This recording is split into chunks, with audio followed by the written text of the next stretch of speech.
Yo le aprecio mucho a mi querido amigo Diego Fernández Ceballos, que me haya aceptado la confianza de contestarme el teléfono esta tarde, Diego, y felicidades, hoy es el Día del Abogado, Diego. Hoy es el Día del Abogado, Joaquín, felicidades a ti y a todos también.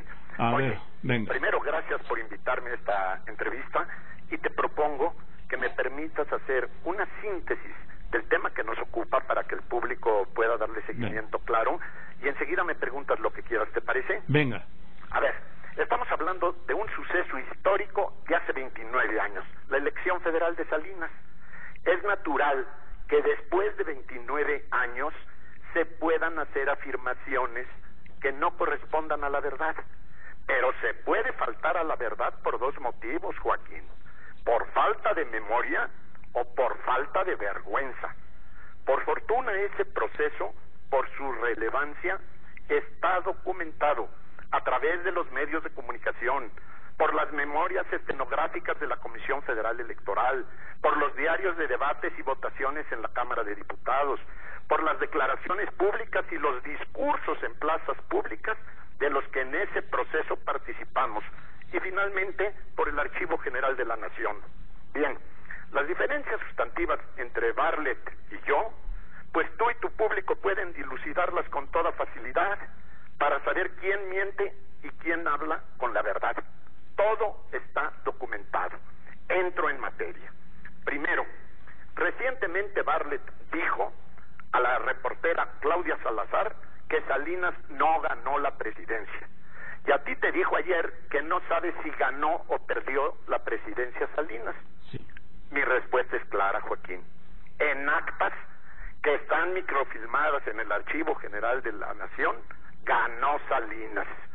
Pero ganó en un proceso que bajo ninguna circunstancia cumplió con el estándar mínimo que exige la democracia, toda vez que fue una elección diseñada, preparada, instrumentada y, lo peor de todo, calificada por el PRI, usando la estructura de la Comisión Federal Electoral, de los distintos órganos públicos que establecía la ley, para concluir en una calificación del colegio electoral donde los priistas fueron juez y parte.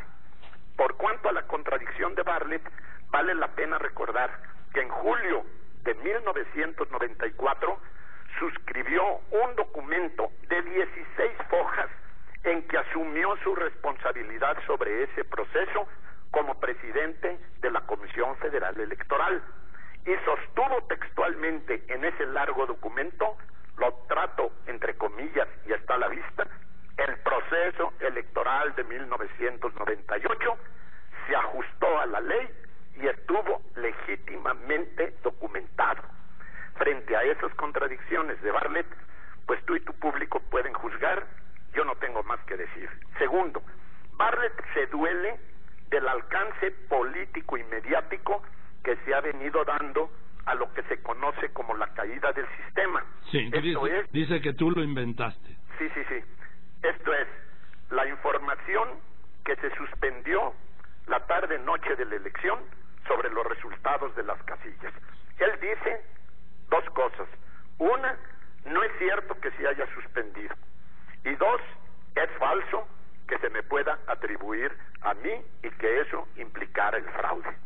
Bueno, pues a mí me queda muy claro, Joaquín, que por fortuna Bartlett miente en algo, pero por fortuna tiene la razón en algo. Miente al decir que no se suspendió la información la tarde-noche de la elección. Basta que tú, que tienes todo el recuento periodístico, y tu público acudan a la abundante documentación periodística y oficial que registra esa caída o callada del sistema. ¿Para qué digo si es verdad o mentira que se cayó, de caerse o de callarse el sistema, si todo está documentado? ¿En qué tiene la razón Bartlett? Tiene razón Bartlett porque la suspensión de esa información a que me refiero no es concluyente para afirmar que en ese proceso, que en ese momento se cometiera el fraude. Lo que sucedió, y que también es ampliamente documentado, lo que sucedió fue que la Comisión Federal Electoral empezó a recibir votación del entonces Distrito Federal y de estados aledaños, en donde iba ganando el ingeniero Cárdenas. Ello hizo decidir al gobierno y a la Comisión Federal Electoral suspender la información hasta que el candidato Salinas rebasara al candidato Cárdenas. Esta fue la explicación. Allí no se maniobraron actas ni resultados. Sencillamente le preocupó demasiado al gobierno que los primeros resultados de esta zona del país, la capital y algunos estados, le fueran dando el gane a Cárdenas y que después ya fuera muy difícil políticamente remontar ese resultado. La segunda diferencia y grave entre Bartlett y yo es que él afirma que el PAN aprobó la elección presidencial de Salinas en el colegio electoral. Y que tú la negociaste. Sí, que es una negociación y que ve muchas cosas. Pero la síntesis es que el PAN aprobó la elección presidencial de Salinas en el colegio electoral. Pues mira, Joaquín, fue precisamente ese colegio electoral que registra como único caso en la historia de México que un candidato presidencial acudiera a la Cámara de Diputados, a la Comisión de Gobernación y Puntos Constitucionales para impugnar todo el proceso, todo. Y ese candidato fue Manuel Cloutier del PAN. Además, Joaquín, en ese colegio electoral reclamaron desde la tribuna de la Cámara la nulidad de todo el proceso un nutrido número de diputados del PAN. Entre ellos recuerdo García Villa, Teresa Ortuño, Abel Vicencio. Y toma nota de esto, por favor. Sí. Ahora, el destacado testigo que pongo de cara a ti y de tu audiencia, Bernardo Batis, quien actualmente es apoyador de Morena y de López Obrador.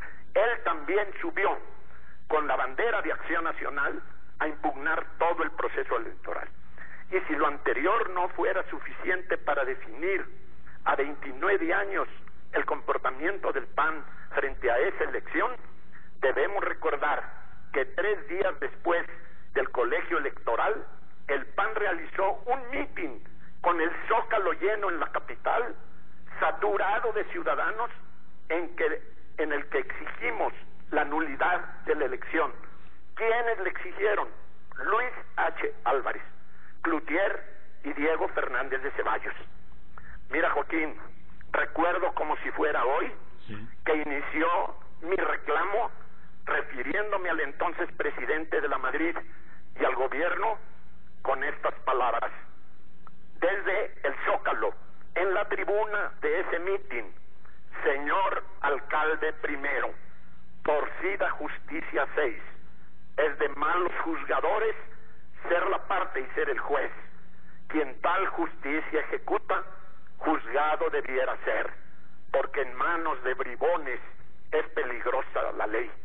Y cuarto y último, cuando Bartlett afirma que días después de las elecciones Diego y Salinas ordenaron la quema de los paquetes, Bartlett miente. Los paquetes se quemaron hasta el 4º año de gobierno de Salinas. Primero, porque así lo determinaba el artículo 318, cuando se quemaron los paquetes electorales, así lo ordenaba el artículo 318 de la ley. Segundo, porque esos paquetes habían estado en manos del gobierno y del PRI durante más de 3 años y habían perdido todo valor probatorio. Y tercero, porque como ya dije, todas las actas de la elección, con las firmas de los funcionarios, de los representantes de casilla y con los resultados de las actas, están microfilmadas. Esta es, Joaquín, una apretada síntesis que quien quiera conocer la verdad solamente tiene que recurrir a los documentos históricos para saber quién miente y quién dice la verdad. Pues ha respondido punto por punto todas las afirmaciones de Manuel Bartlett. Déjame ponerte este pasaje que dijo cuando se refiere a la caída del sistema, ¿sí? Fernández Ceballos dice que se cayó el sistema, o sea, eso que se cayó el sistema. Lo he explicado 1000 veces. El sistema que dejó de funcionar en unos momentos fue el de la Secretaría de Gobernación. El sistema siguió funcionando en 3 días. Esa declaración de Newman fue un grave error de Newman. Esa noche, madrugada, Miguel de la Madrid ordena a Jorge de la Vega Domínguez, que estaba en el PRI, que declarara triunfador, como lo había dicho Newman, que lo declarara triunfador a Carlos Salinas. Sin cifras. Bien, lo que dice Diego, lo que dice Manuel Bartlett es que a las 6 de la tarde Fernández Ceballos dice que se cayó el sistema. Sí. Y que este es un mito que se ha repetido, que lo ha perseguido, además digo yo, a lo largo de 29 años. Pero ya lo dije, creo claramente, Joaquín. Sí. En parte tiene la razón, en parte miente. Miente al decir que no se cayó de caerse o de callarse el sistema. Fueron horas. Si él tenía doble ingreso de información, es asunto de él, de la Secretaría de Gobernación y de la Comisión Federal Electoral. Lo cierto es que está absolutamente documentado, porque fue motivo de escándalo el que se suspendiera esa información. Segundo, tiene razón Bartlett al decir que ese lapso en que no hubo información no es motivo suficiente para decir que en ese momento se cometía un fraude. Estoy hablando con absoluto apego a la verdad. Pero mira, Joaquín, lo cierto es que ahí están los documentos. ¿Para qué discutimos entre él y yo si lo único que vale a estas alturas y después de 29 años, para no andar escudriñando si es limpia o deshonesta la memoria de él o la mía, lo cierto es que allí están los documentos, allí están las grabaciones, allí están las firmas, allí están los discursos, allí está la verdad. Pero también lo cierto es, y esto lo debe de recordar Manuel Bartlett, lo cierto es que después de la elección de Salinas, Salinas lo nombró a él secretario de Educación, después lo nombró gobernador de Puebla, y después el PRI lo llevó al Senado de la República. Solamente cuando ya no tuvo espacio en los cargos públicos postulados por el PRI, decidió ejercer su libertad y decidió irse a purificar con López Obrador. Esa es su decisión y allá él y su conciencia. Por mi parte te digo y le digo a tu público, mi trayectoria ha sido una. Nací en Acción Nacional, he vivido en Acción Nacional y estoy decidido a morir en Acción Nacional. Por cierto, muy orgulloso de la larga historia de lucha democrática y civilizadora de mi partido, sin esconder, sin ocultar, y lo digo con dolor, desviaciones, equivocaciones humanas, errores y faltas graves que han cometido no pocos militantes del PAN, pero muy orgulloso de la larga historia democrática y civilizadora de mi partido. Estoy tranquilo, Joaquín, por lo que hice y hoy lo volvería a hacer. Por lo que toca a Manuel Bartlett, te lo digo de corazón, sí, toda mi consideración humana. Oye, son amigos hace 40 años, ¿esto altera la amistad? Por mi parte, no. Bien, déjame hacerte una pregunta, aparte de todo esto, porque es una pregunta muy sensible, Diego, y no puedo evitar hacerla. Me quiero referir a este sujeto, el comandante Emilio, detenido en San Miguel Allende. Sí, como no, con mucho gusto, Joaquín. Que ha sido relacionado con una serie de secuestros largos del estilo, del corte, del modus operandi del que sufriste tú, y que ahora lo quieren extraditar, y yo he insistido en que primero se le tiene que investigar aquí. ¿Tú qué opinas? Mira, mi opinión es muy clara.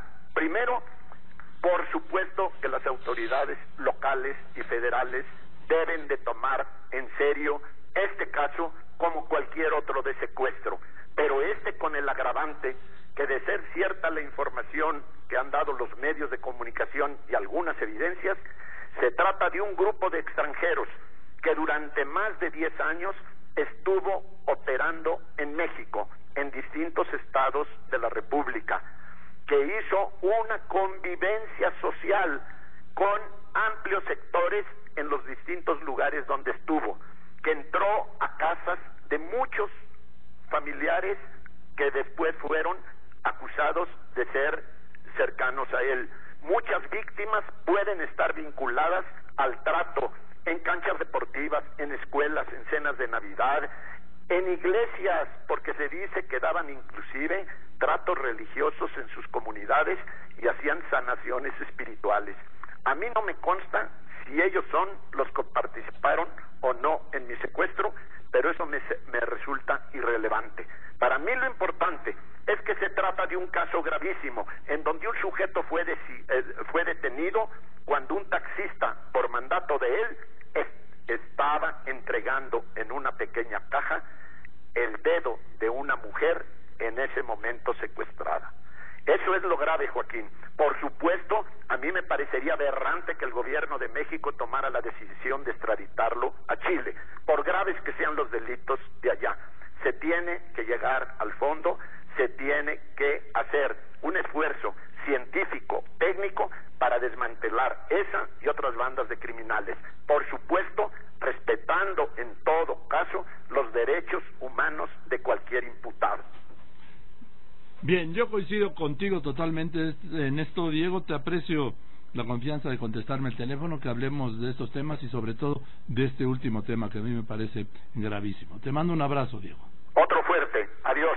Gracias. Adiós. Adiós. Es Diego Fernández Ceballos, que usted lo conoce muy bien, es candidato a la presidencia de la República, y el tema de Manuel Batres ya le contestó y dice que no está interesado en debatir con él.